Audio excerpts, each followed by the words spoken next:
evening, you magnificent bastards.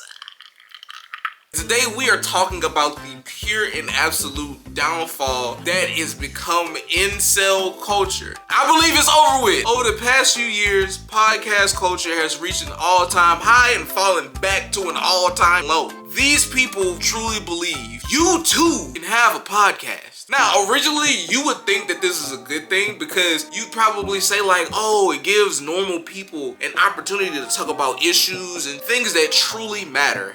They didn't take that opportunity. This is only proven that not everybody should have their opinions on full display. Among these podcast warriors, a specific genre of podcasters have stood out, and that is the incel. Yeah, I'm pretty sure we all can see where this is going. You can hear the keyboard warriors coming right now, right? Just, we ride at Dalton, brother. They start fucking typing, like, yeah, get your little fucking anger out, buddy. Yeah, get that fucking anger out. Two particular podcasters have stood out amongst this genre. They in particular being Andrew Tate and Fresh and Fit. Two of the worst human beings to have a podcast, by the way. I'd like to mention that. These two podcasters led to several movements, particularly the high value man movements, and they spearheaded a bunch of debate topics that were completely just full of idiocracy, if I might add, but I'll get to that at a later point in the video. These two podcasters led multiple movements, one including the high value man movement, and they sparked many stupid debates that have only proven that they're good for one thing, and that is moving the fucking goalpost. We'll talk about that more in a minute. These podcasters push the narrative that most women were stupid, uneducated, and should stay in the kitchen. And if you were a man who made less than 6 figures, shorter than 6 foot, and was fat and wasn't hyper aggressive, then you were a beta male and you were probably better off unaliving yourself. That's actually what I truly believe that they believe. It's kind of, the proof's kind of in the pudding at this point. Now, this was seen as a good thing from a lot of people, specifically dudes, who pretty much believed that they were just trying to push men to be real men again. Whatever the fuck that means. And it delivered them from the fucking Matrix. The fucking Matrix. Like this is a fucking movie or some shit. That's what they was following. These are actual words from them, by the way. I'm pretty sure if you've been living under a rock for the past couple of years, then maybe you might have missed that. In these podcasts, they would purposely gather people of questionable intelligence and ask them a bunch of questions, which is crazy to me because I've always thought, like, why the fuck are y'all getting OnlyFans models and other people of like questionable integrity and then asking them integrity-based questions? You're gathering people like OnlyFans models, strippers, and just complete uneducated people at times. No offense to anybody. I'm just kind of calling it how I see it. And you're asking them integrity-based questions as if they would answer it in the fashion of a person who had basic level integrity. You don't go to Burger King expecting to get a fucking pizza. Why? Cause it's fucking Burger King. Come on, bro. If 2 plus 2 is 4. If 2 plus 2 is 4. They would ask these people stuff that genuinely got on my nerves.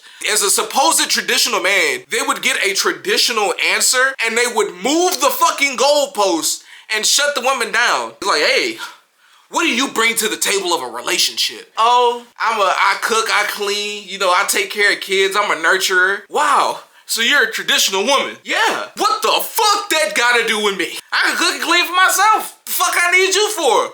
You see what I'm saying? They would just say that the woman is doing things that the man could do for himself, which is stupid. Cause if you're gonna be a traditional man who brings home the bacon and expects to have a traditional woman to cook and clean for you, why when you get a woman who says she cooks and cleans and takes care of kids and washes dishes and all this extra shit that supposedly happens within a traditional household, why do you try to shut down that plot point? It just seems like a conflict of fucking interest to me. The two people who I believe had the biggest impact among these podcasters is Andrew Tate and Myron Gaines from Fresh and Fit, whose name I had to look up before making this video. That should probably speak volumes to some people, I suppose. These two men gain their fan bases by basically being in shape dudes who claim they have money and women and fame amongst their wildest dreams. And for two men who kind of speak down on women and the way that they value the way that they look, their only claim to happiness or fame is just women and money. It's just about what they have. It's kind of hypocritical for you to kind of push that agenda on somebody else, and that is exactly all you have. And I would say that they had women, but I've never once in my life just hear a woman go like, hey, that Myron sure does get my gears going. You know, I've never heard that. I don't know anyone else that's heard that. Myron Gaines in 2025 went on Jubilee and he debated on his views of fat people and such, where he was just genuinely disrespectful. And my heart kind of goes out to the people who participated in this video, because I'm not gonna lie, as a big dude, they have more patience than I ever had in my life. They have more patience in their pinky finger than I do in my whole fucking body. Not only was he there telling people it's their fault that they were fat, which is, that's kind of like that's neither here nor there, because they can be said, but it can also not be said. He called them fat pieces of shit. He said that women shouldn't be, or that women would never be attracted to them. And all around, he just dehumanized a group of people. And crazy enough, I think it's wild that he even has a fan base. Because after treating people like that, it's just kind of like, you know, birds of a feather at that point. What you're watching and what you're kind of like following and what you look up to is just how you low-key feel on the inside at a certain point. I know that supposedly respect is earned, but I feel like a base level of respect is just given. Being nice to people should just be a given. It don't cost anything to just not be a fucking dick. Like, it don't cost nothing to just be nice to another person. One of his claims to fame is being a rower. I think it was either college or Olympic. I don't know. No offense to rowers, but I mean, pussy ain't jumping out the panties for a nigga that row. You know what I'm saying? I was a fucking rower. What woman? What woman is sitting there that's like, oh nigga, you row? Hello? Yeah, I just was calling to let you know that I row boats. And I was hoping. You did what? I'm letting you know I row boats. You row the boat? No, I row them. Like you know the Olympic rowers? I heard they get hoes. Well, okay. That don't make you moist? I mean, not really. Case in fucking point. I'm talking to a woman right now, and she's not turned on by a nigga that rows.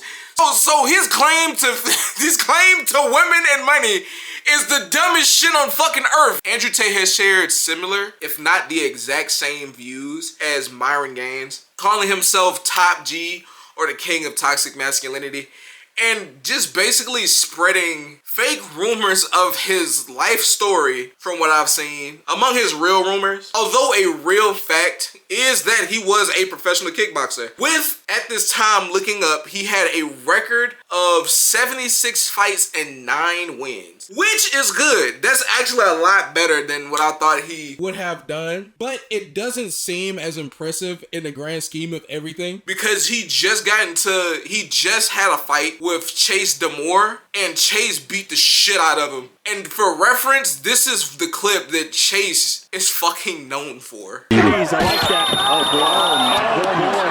Oh, you got beat up by that guy. Yeah, to have a fucking field day with that. Andrew Tate is of questionable morality to me, as he should be to his entire fan base, because he has had several SA allegations towards him and or S trafficking allegations, and like these have gone under like full investigations, and nobody is like, well, time to cancel Top G. But we canceled, y'all try to cancel everybody else. You know what I'm saying? Over the past few years, it seems like the popularity of these podcasts has seen like a deep decline, which is a good thing. Maybe now people who used to watch these influencers can maybe gain a little confidence in themselves, and they can realize that the guys that they are looking up to, like, these are just regular guys with a little money in their bank account and a fast car in their driveway who probably trying to overcompensate for something. And they can finally start to just love themselves for themselves. And they can finally start figuring out who they want to be for them. With that being said, bro, I love y'all, bro. Consensual forehead kisses, you know what I'm saying? Mwah, mwah, mwah. And I'm gonna see y'all in the next video, bro.